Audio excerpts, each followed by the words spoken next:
Mesdames et messieurs, bonjour et soyez les bienvenus dans cette nouvelle édition de votre journal de 15h, dont elles sont les faits marquants. Le ministre de la Santé a rencontré ce matin une délégation turque. Également dans l'actualité de ce 15h, un crash d'hélicoptère aux États-Unis, plus précisément dans la ville de New York. Voilà pour les sommaires, merci de nous rejoindre sur Télé Djibouti. Le Premier ministre, M. Abdelkader Kamel Mohamed, a reçu ce matin Mme Marilyn Gigas, qui assume les fonctions de médecin général des armées françaises prépositionnées à Djibouti. L'entretien s'est déroulé en présence du ministre de l'Intérieur, M. Hassan Omar Mohamed, le directeur de la sécurité nationale, M. Hassan Saïd Khairi, ainsi que le secrétaire général de la primature, Naguib Abdallah. En outre, le général des armées est accompagné dans cette visite de travail le directeur du service de la santé des armées allemands, dont plusieurs personnels sont actuellement déployés sur le sol djiboutien dans le cadre du partenariat militaire franco-allemand. La médecin générale des armées effectue une visite de travail dans le pays afin de raffermir la coopération entre les services de santé français et djiboutiens. Les discussions ont été centrées sur le cadre du partenariat stratégique en matière de défense entre la République de Djibouti et la France, les sujets d'intérêt commun de la défense et de la formation des militaires.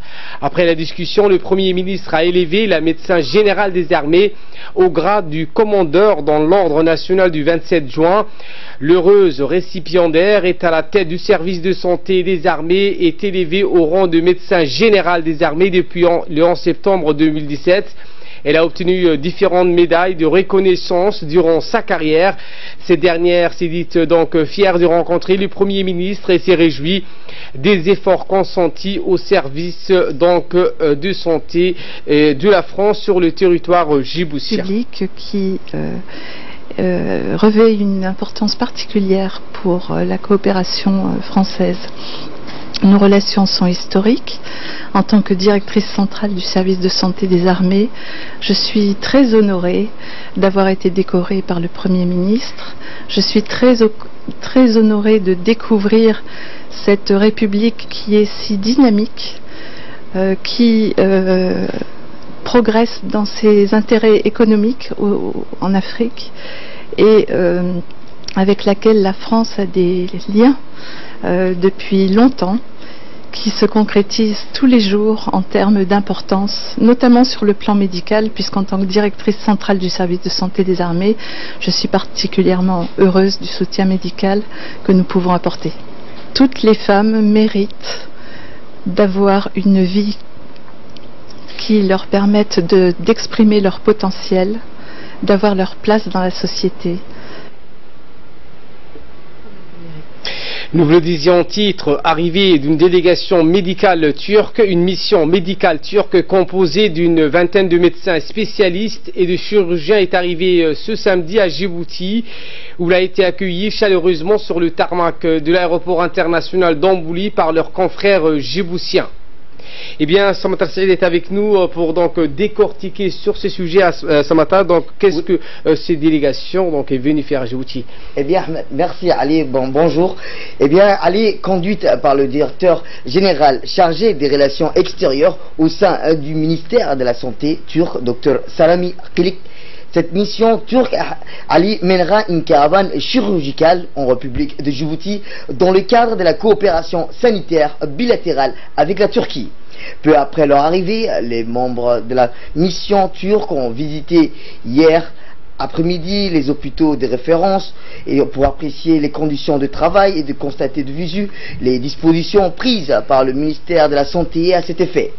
Durant leur séjour, la mission Ali médicale turque procédera à des interventions chirurgicales dans les domaines des cardiologies, des chirurgies pédiatriques, des gynécologies, de l'ORL, des chirurgies plastiques, urologie, des chirurgies viscérales, de radiologie, d'ophtalmologie Ali et d'orthopédie.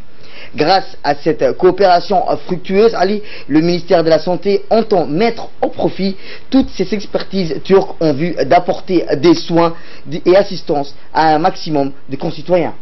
Merci Samatar pour ces explications. Eh bien, le ministère de la Santé a reçu dans son cabinet une délégation composée de hauts cadres du ministère de la Santé turc que conduit le directeur général chargé des relations extérieures et chef de la mission turque, Dr Salami Kilik. La délégation turque a été introduite auprès du ministre de la Santé par l'ambassadeur de la Turquie à Djibouti, M. Altinok. A noté la présence du secrétaire général de la Santé par intérim, Dr Salah Banoïta, et du directeur de l'hôpital général Pelletier, Hussein Mohamed Hussein, ainsi que de nombreux cadres du département de la Santé qui ont pris part à la réunion. Tout en souhaitant la bienvenue à la délégation, le ministre de la Santé, Dr Jama El-Meoukiye, a d'emblée exprimé sa gratitude à chacun des membres de cette délégation en affirmant que leur présence aujourd'hui à Djibouti traduit fidèlement de la solidité exemplaire des liens étroits et séculaires qui existent entre Djibouti et la Turquie. Le ministre de la Santé, Dr Jama El-Mi, a également rappelé que toutes les dispositions nécessaires qui ont été prises indiquant que les conditions sont réunies pour garantir la réussite à cette mission chirurgicale. En sa qualité de chef de la délégation, Dr Salami Kilik a remercié le ministère de la Santé pour l'accueil et l'hospitalité. Le chef de la mission turque a transmis une lettre adressée par le ministre turc de la Santé à son confrère djiboutien en témoignage de l'amitié et de la fraternité qui lie les deux peuples frères. Dans un point de presse, le ministre de la Santé, Dr Jama El-Meoukiye, a fait un compte rendu de cette réunion avec les officiels turcs en rapportant les différents points qui ont été discutés. Le ministre a par ailleurs lancé un ultime appel à la population djiboutienne pour qu'elle profite de cette caravane chirurgicale. Le ministre a exhorté également tous ceux qui nécessitent ces prestations médicales à se dépêcher pour s'enregistrer et profiter de la présence à Djibouti de cette expertise turque. Aujourd'hui, nous avons eu une réunion ici en deux étapes. La première, nous avons eu une réunion avec le numéro 2 du ministère de la Santé de la Turquie et autres 4 hauts responsables du département de la Santé ont accompagné l'ambassadeur ici dans mon bureau, et ces responsables sont venus avec la délégation ou la mission turque à Djibouti. Nous avons discuté de la distribution des médecins dans les différents hôpitaux. L'hôpital Pelletier qui va recevoir tout ce qui est l'ORL, tout ce qui est la chirurgie plastique, tout ce qui est l'orthopédie. L'hôpital Balbala qui va recevoir tout ce qui est une opération viscérale, Talmo aussi, l'opération des yeux. L'hôpital d'Arhana qui va recevoir tout ce qui est gynécologue et des obstétriciens. Et l'hôpital d'Arta qui va recevoir la chirurgie viscérale, l'urologie et la chirurgie pédiatrique. Nous avons parlé de différentes formations qui aura lieu en Turquie, dans lesquelles les médecins djiboutiens, les infirmiers ainsi que les personnels médicaux iront en Turquie pour se former. Très bientôt, il y aura 20 personnes qui partiront de Djibouti avec une prise en charge complète vers la Turquie, et nous avons demandé d'amplifier cela. En autre terme, nous avons parlé aussi de l'hôpital pédiatrique, que très bientôt la pose de pierre se fera, Inch'Allah, et que la construction commencera, et comment après nous allons faire le management de cet hôpital ensemble. Nous avons eu une deuxième réunion dans laquelle nous avons présenté les médecins spécialistes djiboutiens aux médecins spécialistes turcs qui vont travailler tous ensemble. Économie cette fois, où le ministre du Commerce Hassan Hamad Ibrahim s'est rendu au Rwanda. Il a pris part à la 5e réunion des ministres africains du commerce de l'Union africaine. La rencontre s'est tenue du 8 au 9 mars dernier et s'est focalisée sur les négociations de la zone de libre-échange continentale africaine, ou ZLECA. Au cours de ses déplacements, le ministre délégué chargé du commerce, Hassan Hamad, accompagné de la conseillère juridique du Premier ministre, Dr Kalsouma Ali, et de son conseiller technique, Roble Mohamed. La réunion des ministres du commerce avait pour objectif d'adopter des instruments juridiques soumis de la zone de libre-échange continentale africaine. Ministre décentralisation, Agence française du développement, le ministre délégué chargé de la décentralisation, M. Hamadou Mohamed Aramis, a reçu hier après-midi à son cabinet une mission du siège de l'Agence française de développement qui va séjourner à Djibouti du 15 au 15 mars. Celle-ci, conduite par Mme Hélène Julien, chef des projets, comprenait également Mme Aliza Rosanova, responsable de pôle de finances. La mission a été accompagnée par le directeur de l'Agence française de développement à Djibouti, M. Philippe Collignon, et un cadre de ce bureau en charge du volet gouvernance. M. Philippe Collignon a présenté la mission du siège de l'AFD ainsi que l'objet de la présence de celle-ci à Djibouti. Il a indiqué à cet effet que celle-ci vient assurer pour l'agence de Djibouti la prospection afin de lui permettre de mieux comprendre les enjeux et les besoins, mais également de l'accompagner dans l'identification d'un projet d'appui à la décentralisation. À sa suite, Mme Hélène Julien a expliqué que le ministère français de l'Europe et des Affaires étrangères a transféré à l'AFD la compétence du financement des projets bilatéraux dans le domaine de la gouvernance. Elle a précisé que depuis, ce volet constitue un nouveau secteur que le département Afrique de l'organisme a intégré comme un secteur possible de son intervention à Djibouti. Le ministre délégué chargé de la décentralisation, M. Hamadou Mohamed, a pour sa part souhaité la bienvenue à la mission et a remercié le directeur de l'agence à Djibouti pour son initiative. Il a présenté un bref historique de la décentralisation à Djibouti, tout en mettant en exergue l'existence actuellement d'une volonté politique au plus haut niveau de l'État pour faire avancer cette importante réforme. Selon le ministre, elle s'est traduite par la création d'un département qui lui est dédié, doté d'une feuille de route et d'un plan triennal 2017-2019, ainsi qu'une structure de réflexion interministérielle composée des secrétaires généraux pour suivre les travaux y relatifs. Le ministre a brièvement énuméré les réalisations de son département depuis sa mise en place. Concernant le ministère de la Femme et de la Famille, dans le cadre des activités menées après la célébration de la Journée internationale de la femme le 8 mars dernier, le ministère de la Femme et de la Famille et l'UNFD ont conjointement organisé un forum sur les droits de la femme. Ce forum s'est ouvert ce matin au Palais du Peuple. Les débats de ce forum sont menés par le secrétaire général du ministère de la Femme, Mme Yasmine, et le président de la Commission nationale des droits de l'homme à Djibouti, M. Souleiman. Y ont pris part également la coordinatrice de la cellule d'écoute, d'orientation et d'information, Saharla Hassan, les représentantes de l'OIM, la ligne Vera Sami, et du HCR, Fatou Ouattara. Les femmes parlementaires ainsi que les représentantes des associations des femmes de la capitale et des régions y ont également participé à ce forum. L'objectif était donc de débattre de toutes les questions relatives aux violences faites aux femmes et les textes juridiques condamnant ces actes. Dans un discours prononcé par le président de la CNDH, il a affirmé que ce forum permet de relever les défis auxquels font face les femmes djiboutiennes. Écoutons à présent les propos du secrétaire général du ministère de la Femme, Mme Yasmine. Nous allons donc revenir dans nos prochaines éditions pour cette intervention. Lancement du concours de l'ambassade saoudien sous le haut patronage de l'ambassadeur serviteur de 2 lieux saints du mosquée à Djibouti, M.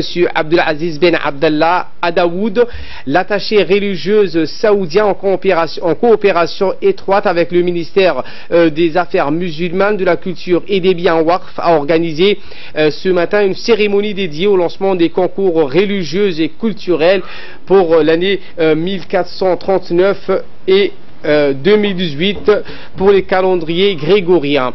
Cet événement annuel s'est déroulé au siège de l'attaché religieuse saoudien dans le quartier de Haramouz en présence de hauts fonctionnaires du ministère des Affaires islamiques, de la culture et des dotations, y compris le secrétaire exécutif du Haut Conseil islamique ainsi que des membres du comité des jurys et des représentants d'organisations non gouvernementales et d'autres invités.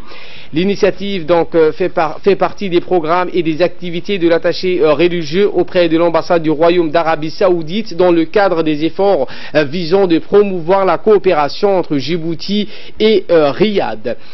en particulier dans les domaines religieux et culturels. Au cours de la cérémonie, les participants ont suivi donc une projection sur les compétitions organisées l'année dernière, c'est-à-dire en 2017, et la cérémonie de clôture parrainée par le ministère des Affaires islamiques à Djibouti.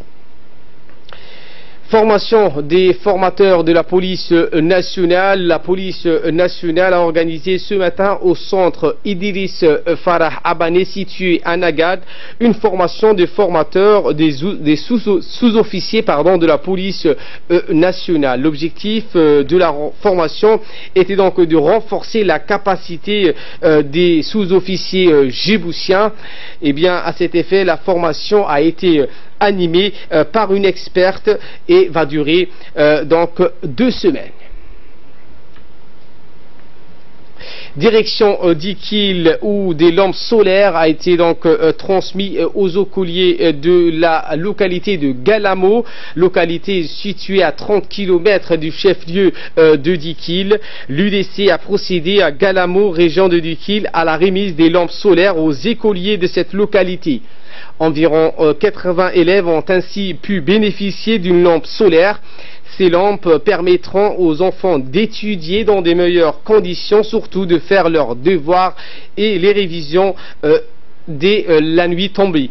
Ce projet de lampe solaire a été financé par l'association Cab Ramid ayant son siège à Bruxelles.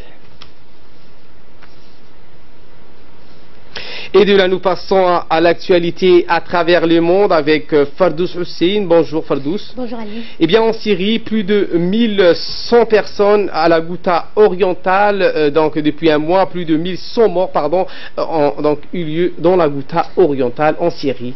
Tout à fait, donc cette offensive dévastatrice des forces du régime syrien dans la Ghouta orientale est entrée hier dans sa 4e semaine. Les violents bombardements ont jusqu'ici tué 1102 civils et blessé plus de 4350 autres selon l'Observatoire syrien des droits de l'homme. Plus que jamais assiégée, l'enclave rebelle est désormais morcelée et des dizaines de corps gisent sous les décombres de bâtiments aplatis par les bombardements. Les forces du régime sont parvenues samedi à isoler Douma, principale ville du dernier bastion rebelle aux portes de Damas. L'enclave est désormais scindée en 3. Douma à sa périphérique, au nord, Harasta à l'ouest et le reste des localités du sud. Selon l'OSDH, les combats avaient eu lieu hier autour de chacun de ces 3 secteurs, profitant de l'impuissance de la communauté internationale et du soutien indéfectible de son allié russe. Le régime est déterminé à reconquérir ce fief des insurgés où quelques 400 000 habitants subissent un siège asphyxiant depuis 2013. Eh bien, cette fois aux États-Unis, on le disait en titre, un crash d'hélicoptère en plein ville de New York. Le crash d'un hélicoptère dans l'East River à New York fait au moins 2 morts. Tout à fait, donc un hélicoptère de tourisme transportant 6 personnes s'est écrasé hier dans l'East River à New York. 2 personnes ont été tuées, 3 autres sont dans un état critique. Aucune cause n'a pour l'instant été avancée. Des plongeurs ont immédiatement été dépêchés sur les lieux. Ils ont dégagé les 5 passagers dans des conditions difficiles en raison du courant fort. 2 d'entre eux ont été prononcés morts sur les lieux et les 3 autres ont été hospitalisés dans un état critique. L'hélicoptère appartenait à une société dénommée Liberty qui organise des vols pour les touristes souhaitant survoler la capitale financière américaine. Selon les chefs de la police, l'appareil avait été loué dans les besoins de photographes. Donc les autorités new-yorkaises n'ont cité dans l'immédiat aucune cause pour cet incident. Merci Fardous pour tous ces éclairages. Merci à vous de nous avoir suivis et très bonne suite des programmes sur Télé Djibouti.